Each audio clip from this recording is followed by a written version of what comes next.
నమస్తే, welcome to Leo news. AP liquor స్కామ్లో కూటమి ప్రభుత్వ పార్టీలు అంటున్నదే నిజమైందా? సిట్ విచారణలో రాజ్ కసిరెడ్డి చెప్పకనే నిజాన్ని చెప్పేశాడా అంటే అవుననే సమాధానం వినిపిస్తోంది. ఎందుకంటే అధికారుల విచారణలో భాగంగా రాజ్ కసిరెడ్డి నేను నిజాన్ని చెప్తే అదే నాకు ఆఖరి రోజు అవుతుంది అని చెప్పి ఆయన అంటాం ఇప్పుడు రాష్ట్ర వ్యాప్తంగా కూడా సంచలనం రేకెత్తిస్తోంది. అసలు మరి ఆ నిజం ఏంటి? ఎందుకు రాజ్ కసిరెడ్డి చెప్పడానికి భయపడుతున్నారు? ఆయనకు ప్రాణహాని ఏమైనా ఉండే అవకాశం ఉందా? ఎలాంటి విషయాలు తెలుసుకుందాం. మనతో పాటు ఉన్నారు senior journalist doctor Durga Vadlamani గారు. నమస్కారం అండి. నమస్తే అండి. మేడం, రాజ్ కసిరెడ్డిని చాలా రోజుల నుంచి సిట్ అధికారులు విచారిస్తూ వస్తున్నారు. ఆయన ఆల్మోస్ట్ నిజాలన్నీ చెప్పేశారు. ఇప్పుడు మనం అందరూ అనుకుంటున్నట్టుగానే ఫైనల్ అంకానికి వచ్చింది. ఇంకా బిగ్ బాస్ ఎవరైతే ఉన్నారో ఆయన అరెస్టే ఇంకా అవ్వబోతుంది అనుకున్న టైంలో రాజ్ కసిరెడ్డి నిన్న ఒక మాట అంటం జరిగింది. ఆ బిగ్ బాస్ పేరు నేను చెప్తే అదే నాకు ఆఖరి రోజు అవుతుంది అని. సో ఎందుకు ఆయన ఆ మాట చెప్పాల్సి వచ్చింది? అంటే ఆయన చెప్పకనే చెప్పారా, లేదు అంటే భయపడుతున్నారా? ఎలా చూడొచ్చు అంటారు ఆయన చేసినటువంటి ఆ వ్యాఖ్యను? మీకు సినిమాల్లో చూడండి, కరెక్ట్గా నోరు విప్పే సమయానికి ఒక తోట ఆ మనిషిని బలిగా ఉంటుంది. మీరు ఏ సినిమా తీసుకున్న, పాత సినిమాలు ఎస్పెషల్లీ, మనం ఇంకేముంది నిజం తెలిసిపోతుంది అనుకున్న టైంలో ఆ వ్యక్తి ఉండాడు. మీకు అదే సీన్ గుర్తురాలే ఈ డైలాగ్ విన్న వెంటనే? అంటే ఒక సినిమాటిక్గా మనం మొదటి నుంచి మనందరం మాట్లాడుతున్నది అంటే రాజ్ కసిరెడ్డి కావచ్చు, కృష్ణమోహన్ రెడ్డి కావచ్చు, ఇతనెవరు బాలాజీ గోవిందప్ప కావచ్చు, ధనంజయ రెడ్డి కావచ్చు, ఫస్ట్ నలుగురు పొంతనలేని సమాధానాలు చెప్పారు. నోరు విప్పడానికి ఇష్టపడలేదు, నిజాలు చెప్పడానికి ఇష్టపడలేదు. మాకేం తెలియదు, మమ్మల్ని ఎందుకు అరెస్ట్ చేశారు అన్న స్వరం రకరకాలుగా మారి తర్వాత కొద్ది కొద్దిగా నోరు విప్పి మాకు అసలు ఏ సంబంధం అని అడిగితే వెంటనే పోలీసులు ఇగో ఇది మీ సంబంధం అని వాళ్ళ ముందు ఎవిడెన్స్లు పెట్టి అసలు ఈ ఆస్తి ఎలా కొనుగోలు చేశారు, ఎందుకు చేశారు, ఈ డబ్బులు ఎక్కడివి, ఇవన్నీ ప్రశ్నించేసరికి ఒక్కొక్కరికి నోళ్ళు మూతపడిపోయి. మీరు మొత్తం మన విచారణ మొత్తం మనం ఫాలో అవుతున్నాం కదండి. ప్రతి దాంట్లోనూ అంటే ఎక్కడా కూడా పోలీసులు వాళ్ళు ఏ రకంగానూ కూడా అవకాశం ఇవ్వకుండా, అంటే వాళ్ళు పక్కాగా ప్రతిదీ సేకరించి ఆధారాలు, అంటే ఏదో వేగ్గా వాళ్ళని అరెస్ట్ చేయడం కానీ వేగ్గా ఏదో వాళ్ళు మాట్లాడటం కానీ చేయలేదు. అంటే 11 నెలల సమయం తీసుకున్నందుకు, 10 నెలలు పైగా సమయం పట్టినందుకు, అంటే ఈ ప్రభుత్వం వచ్చాక ఈ మద్యం కుంభకోణం ఏదైతే ఉందో దీని మీద చాలా ఇన్నర్గా ప్రతిదీ కూలంకషంగా వాళ్ళు పరిశీలించి ముందు వివరాలు సేకరించి ఆధారాలు సేకరించి ఆ తర్వాత అరెస్టుల పర్వం జరిగింది. మీకు ఇవాళ సజ్జల బయటకు వచ్చి మాట్లాడుతూ రెడ్ బుక్ ఇంత చేస్తుందని అనుకోలేదు అన్నాడు ఆయన. రెడ్ బుక్ ఇంత చేస్తుందని అనుకోకపోవటం కాదు, మీరు చేసిన తప్పిదం ఏంటంటే మనం చేసేసాము, క్యాషే కదా, చేతులు కడిగేసుకున్నాము, ఈ విషయాలు బయటకు వెళ్ళవు అనుకున్నారు మీరు. కానీ మీరు చాలా పొరపాటు పడ్డారు. పోలీస్ వ్యవస్థ ఎంత పటిష్టమైందంటే, అంటే సిట్ అధికారులు కావచ్చు, సిబిఐ కావచ్చు, అందరూ కూడా వాళ్ళు ట్రైనింగ్ ఆ రకంగా ఉంటుంది. అది మీరు గుర్తించలేదు, మీ తెలివి తక్కువతనం, వైసీపీ వాళ్ళ తెలివి తక్కువతనం. ఇంకొకటండి, మనం ఇవాళ కూడా మాట్లాడుతున్నాం. ఇప్పుడు ఒకళ్ళు ఇవాళ పెళ్లి చేస్తున్నారంటే, నిన్నెవరు జోగి రమేష్ కూతురుదో కొడుకుదో పెళ్ళైంది. నేను అనేది ఇంత డబ్బు మీకు ఎలా వస్తుంది, ఇన్ని నగలు ఎలా వేసుకుంటున్నారు మీరందరూ, అసలు మీ బ్యాక్గ్రౌండ్ ఏంటి, మీరు 5 ఏళ్లలో ఇంత డబ్బు ఎలా సంపాదించారు? ఇప్పుడు 30 ఏళ్ళు ఒక జర్నలిజం వృత్తిలో ఉండి నాలాంటి వాళ్ళు ఒక సొంత ఇల్లు సంపాదించుకోలేకపోతున్నాం. లేదు, మీలాంటి వాళ్ళు ఇంత కష్టపడి ఒక 10 రూపాయలు వెనకేసుకోలేకపోతున్నారు. అంటే మన కష్టం కష్టంగానే ఉంటుంది.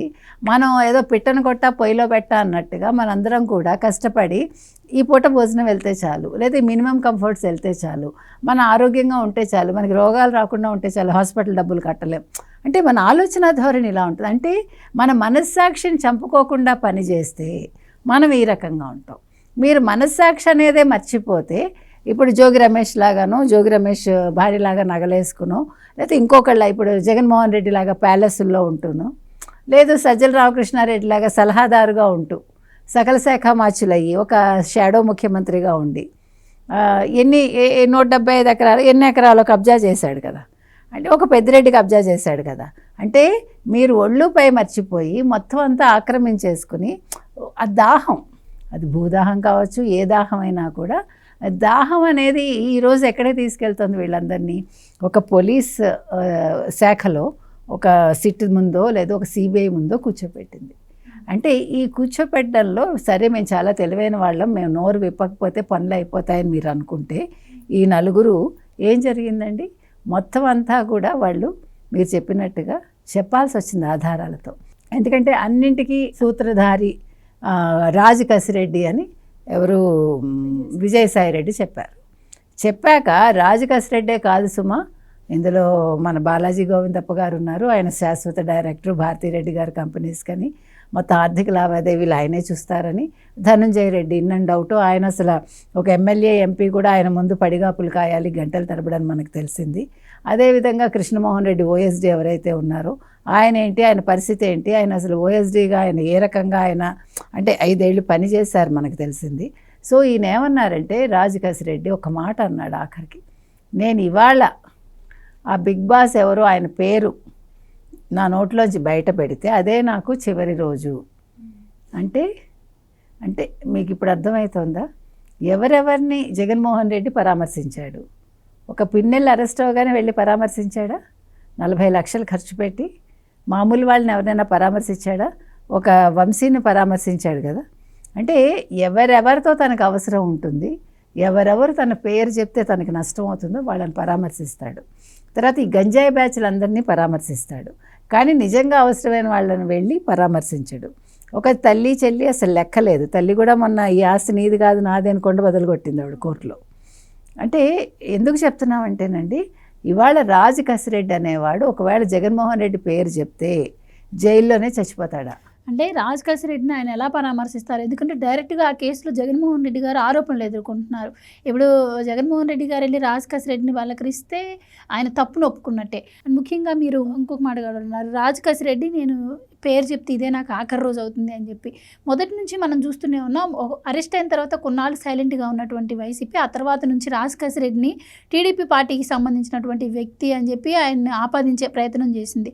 సో సజ్జల విజయసాయిరెడ్డి గారు గతంలో చెప్పారు మొత్తం కీలక పాత్రధారి సూత్రధారి ఇతనే అని చెప్పి. సో ఇతనికి ఎట్లా అయినా నిజం చెప్తాడు అన్న ఉద్దేశంతో ఎప్పటి నుంచైనా ఇతని వల్ల డేంజర్ అనుకుని ఆయన్ని టీడీపీకి ఆపాదించే ప్రయత్నం చేసింది అనుకోవచ్చా? ఇప్పుడు ఆయన ఒకవేళ నిజం చెప్పినా కూడా ప్రజలు నమ్మే అవకాశం ఉండకుండా ఉండేందుకే ఈ ప్రయత్నం అంటారా? ఏమండి, మీరు ఎన్ని చేసినా కూడా ఒకవేళ వైసీపీ మీరు చెప్పినట్టుగా సగం అంటే కేసు మొదలయ్యాక కొన్ని రోజులు అయ్యాక ఈ రాజు కసిరెడ్డి టీడీపీకి సంబంధించిన వాడని ఒక ముద్ర వేయడానికి ప్రయత్నించింది. కానీ మీరు ఏ ముద్రలు వేసినా అసలు ఎప్పుడు జరిగింది ఈ మద్యం కుంభకోణం? ఇదేమి తెలుగుదేశం హయాంలో జరగలేదుగా. 2014-19 మధ్య, 2019-24 మధ్య జరిగింది. అసలు మొత్తం అసలు బ్రాండ్లు ఎవరు మార్చేశారు, ఏ రకంగా రేట్లు పెంచారు అవన్నీ ప్రజలకు తెలుసు కదా. ప్రజలే కదా బాధితులు. ఇప్పుడు ఈ డిస్టిలరీస్ ఎవరి దగ్గర నుంచి ఎవరు కొనుగోలు చేశారు? ఈ శ్రీధర్ రెడ్డి ఎవరు, అతను ఎవరు, నంద్యాల పైప్స్ అతని దగ్గర నుంచి మొత్తం డిస్టిలరీస్ ఎలా తీసుకున్నారు, ఇవన్నీ కూడా మీకు మొత్తం ఎవిడెన్స్లు ఉన్నాయి. కాబట్టి మీరు ఎన్ని కథలు చెప్పినా ఒకవేళ రాజ్ కసిరెడ్డి మా వాడు కాదు అని చేతులు దులిపేసుకుందాం అనుకున్నా, మీరు ఇంకోటి గమనించండి, ఎక్కడ ఎవరి పేరు బయటకు వస్తుందని భయపడుతున్నారో, ఎవరు నోరు విప్పుతారని భయపడుతున్నారో, జగన్మోహన్ రెడ్డి పేరు చెప్తారని భయపడుతున్నారో వెంటనే వాళ్ళు తెలుగుదేశానికి సంబంధించిన వాళ్ళు అయిపోతున్నారు. మీరు మొత్తం ఈ కేసులన్నీ మీరు వరుసగా క్షుణ్ణంగా పరిశీలిస్తే జరిగింది అదే. ఇప్పుడు ఈవెన్ కేసులు ఇప్పుడు మనను కొట్టుకుని తిరుపతిలో ఇందాక మనం మాట్లాడుకున్నాం, 2 గ్రూపులు, ఒకటి పెద్దిరెడ్డి గ్రూపు, ఒకటి కరుణాకర్ రెడ్డి గ్రూపు, ఇద్దరు కొట్టుకుంటే వాళ్ళు తెలుగుదేశం వాళ్ళని చెప్పి వాళ్ళు సాక్షిలో రాసుకున్నారు కదా. కాబట్టి సాక్షి పేపర్ చదివితే ఖచ్చితంగా వాళ్ళు ఇచ్చే న్యూస్లన్నీ అవన్నీ కూడా తెలుగుదేశానికి సంబంధించినవి కాదు, వైసీపీకి సంబంధించినవని ప్రజలకు అర్థమవుతుంది. ఇది అర్థం కాంది ఒక్క వైసీపీ వాళ్ళకిను, వైసీపీ ఛానల్కి, వైసీపీ పేపర్లకి. కాబట్టి ఇప్పుడు రాజు కసిరెడ్డి ఒకవేళ తెలుగుదేశం వాడన్నా తప్పు చేసింది జగన్మోహన్ రెడ్డి. జగన్మోహన్ రెడ్డి పేరు చెప్తే జగన్మోహన్ రెడ్డి వెళ్ళాల్సింది జైలుకే. ఇప్పుడు ఈ రోజా రేపా ఎల్లుండా తర్వాత విషయం అండి. కానీ జగన్మోహన్ రెడ్డి పీకల లోతులో కూరుకుపోయాడు. అందుకే ఇవాళ సజ్జల బయటకు వచ్చి రెడ్ బుక్ రాజ్యాంగం నడుస్తోంది, మేము అందరం జైలుకి వెళ్ళాల్సిన వాళ్ళమే, మేము ఊహించలేదు ఇలా అందరూ జైల్లోకి వెళ్తారని. అంటే మీరు ఊహించకపోవటం ఏంటి? తప్పు చేసినప్పుడు మీకు తెలియలేదా? ఒకళ్ళ ఇద్దరు తప్పు చేశారు, మొత్తం కట్టగట్టుకుని వైసీపీ వాళ్ళందరూ తప్పులు చేశారు. ఏదో ఫ్యామిలీ అన్నట్టుగా ఇక్కడ మొత్తం పార్టీ మొత్తం తప్పులు చేసింది. తప్పులు చేశాక జైల్లో ఉండక మీరు రాజుల్లాగా రోడ్ల మీద తిరుగుతారా? కాబట్టి మీరు అన్నట్టుగా ఇవాళ రాజు కసిరెడ్డి ఒకవేళ బయట పెట్టినా ఎవిడెన్స్లు ఉన్నాయి. కాబట్టి ఒకవేళ వైసీపీ వాళ్ళు కావచ్చు, సాక్షి వాళ్ళు కావచ్చు, ఎన్ని అబద్ధాలు చెప్పినా తెలుగుదేశానికి సంబంధం ఉండదండి, లేకపోతే జనసేనకు సంబంధం ఉండదు. అసలు బీజేపీ పరిస్థితి వాళ్ళు తీసుకురారు. ఆ పార్టీ పేరే అతను భయం కదా వాళ్ళకి. ఇంకా ఎక్కడైనా బీజేపీ వాళ్ళు సహాయం చేస్తారని ఎదురు చూస్తూ ఉంటారు వాళ్ళు. కాబట్టి ఇవాళ రాజు కసిరెడ్డి చెప్పిన దాంట్లో 100కి 100 రూపాయలు నిజం ఉంది. మనం ఫస్ట్ నుంచి ఇదే చెప్తున్నామండి. వాళ్ళు ఎవరు నోరు విప్పినా వాళ్ళ పరిస్థితి అయిపోతుంది, వాళ్ళని బతకనివ్వరు అని చెప్తూ వచ్చాము. ఇవాళ అదే రాజు కసిరెడ్డి నోట్లోంచి మనం విన్నాము. కాబట్టి సినిమా యథాతథంగా నడుస్తోంది అక్కడ, ఎక్కడ స్క్రిప్ట్లో తేడా లేదు. మనం ఇవన్నీ ముందే ఊహించి మనం చెప్పడం జరిగిందండి. కాబట్టి ఇంకా జగన్మోహన్ రెడ్డి రోజులు లెక్క పెట్టుకుంటున్నాడు, అదేవిధంగా సజ్జలు కూడా రోజులు లెక్క పెట్టుకుంటున్నాడు. ఎవడు తప్పు చేస్తే వాడు జైలుకి వెళ్తాడండి, ఇదేం పెద్ద విషయమా? ఇప్పుడు వీళ్ళేమన్నా స్వాతంత్ర సమరంలో యుద్ధాలు చేసి వీళ్ళు జైలుకి వెళ్తున్నారా? కాబట్టి వీళ్ళు ఏదో మేము చాలా గొప్పవాళ్ళం, మేము అరెస్ట్ అయిపోతే మా కోసం మీరు ఉద్యమాలు చేయండి, ప్రజల్లో చైతన్యం రావాలంటే ప్రజల్లో చైతన్యం ఎప్పుడు వస్తుంది? ఒక అల్లూరు సీతారామరాజు లాంటి వాళ్ళు అయితేనే చైతన్యం వస్తుంది.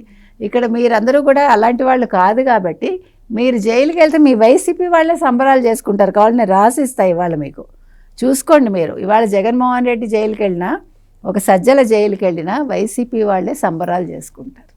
Right madam, thank you so much. Thank you. Please subscribe to Leo news for more videos.